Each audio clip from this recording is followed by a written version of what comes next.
नमस्कार मित्रांनो. तर तू ही रे माझा मितवा या मालिकेच्या 26 फेब्रुवारीच्या एपिसोडमध्ये छान ट्विस्ट बघायला मिळतोय. आणि ट्विस्ट असा असणार आहे की अर्णव ईश्वरी राजस्थानी लोक बनून अंजलीच्या घरी येतात आणि छान स्वयंपाक बनवून ते अंजलीला खाऊ घालतात. अंजली पोटभर जेवते. अंजली म्हणते, तुमच्यामुळे कितीतरी दिवसांनी मला एवढं छान वेगळं जेवायला मिळाले आणि तेही पोटभर. Thank you so much. ईश्वरी म्हणते, अर्णव सर, कशी वाटली तुम्हाला आयडिया? आवडली ना? बढिया होती ना? अर्णवला पण ईश्वरीचं बोलणं पटतं. थोड्या वेळाने अर्णव ईश्वरी घरी येतात. आईंनी सांगितल्याप्रमाणे ईश्वरी स्केच आर्टिस्टकडे जाणार असते. ती अर्णवकडे येते आणि अर्णवला म्हणते, अर्णव सर, बाबांच्या ओळखीचा एक स्केच आर्टिस्ट आहे. त्यांनी त्या बाईचं चित्र काढलं. जी बाई नाही का, आईला खोटं सांगून त्या हॉटेलवर पाठवलं होतं, त्या बाईचं.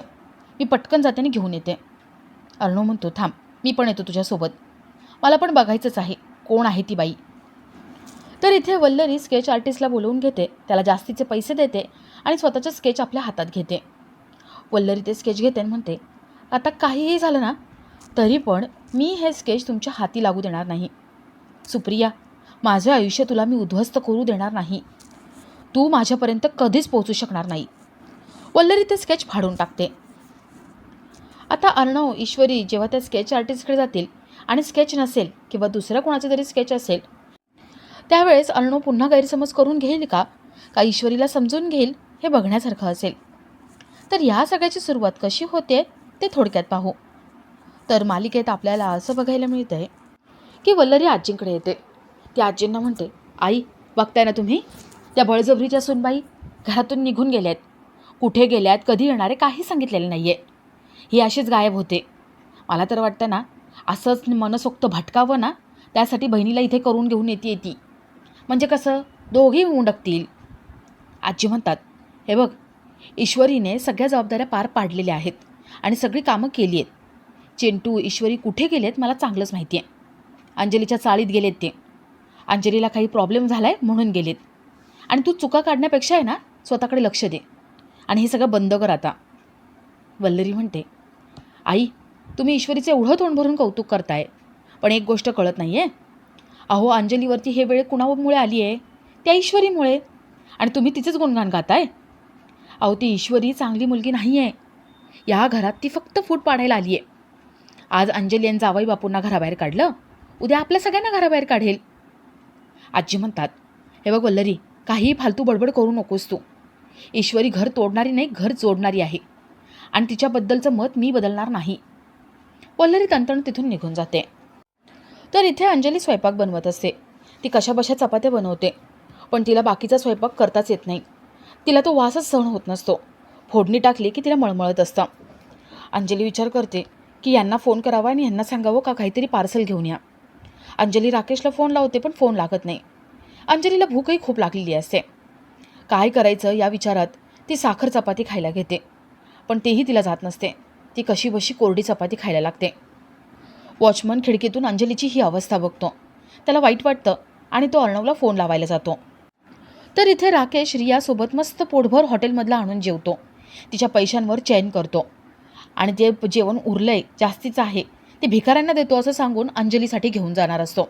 तर राकेश उरलेलं जेवण रियाला पॅक करून ठेवायला सांगतो.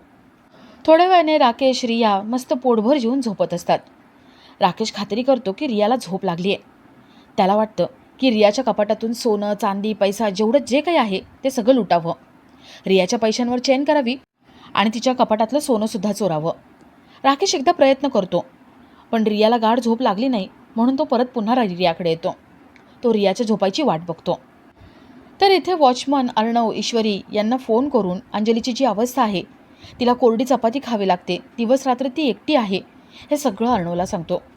अर्णवला खूप वाईट वाटतं. अर्णव याबद्दल ईश्वरीला सांगतो. ईश्वरी थोडा विचार करते आणि म्हणते, अर्णव सर, काही काळजी करू नका. अंजलीताई उपाशी राहणार नाही आणि त्यांना चविष्ट जेवायला सुद्धा मिळेल. तर इथे वल्लरी अर्णवच्या काकांकडे येते. अर्णवच्या काकांनी तिला भेटायला बोलवलेलं असतं. अर्णवचे काका म्हणतात, जसा अन्याय माझ्यावर झाला आहे ना, तसा तुझ्यावर पण झाला आहे, पण तुला त्याचा मोबदला मिळाला आहे. मला काहीच मिळालं नाही म्हणून तुला इथे बोलवलं आहे. वल्लरी म्हणते, अहो, तुमच्या भावाच्या बायकोने म्हणजेच अर्णवच्या आईने त्या दिवशी पार्टीत माझा खूप मोठा अपमान केला. माझ्यावर चोरीचा खोटा आळ घेतला. सगळ्यांसमोर माझा अपमान झाला आणि ते मला सहन झालं नाही. म्हणून मी हा सगळा प्लॅन आखला आणि तिलाच वर पाठवून दिलं. अर्णवचे काका म्हणतात, तू गेलीस ग, तिथून बाहेर पडलीस, पण त्यानंतर मी त्या घरात होतो. मला माझा मोठा वाडा मिळाला होता. पैसे माझ्याकडे होते तेव्हा चांगली ऐश चालू होती.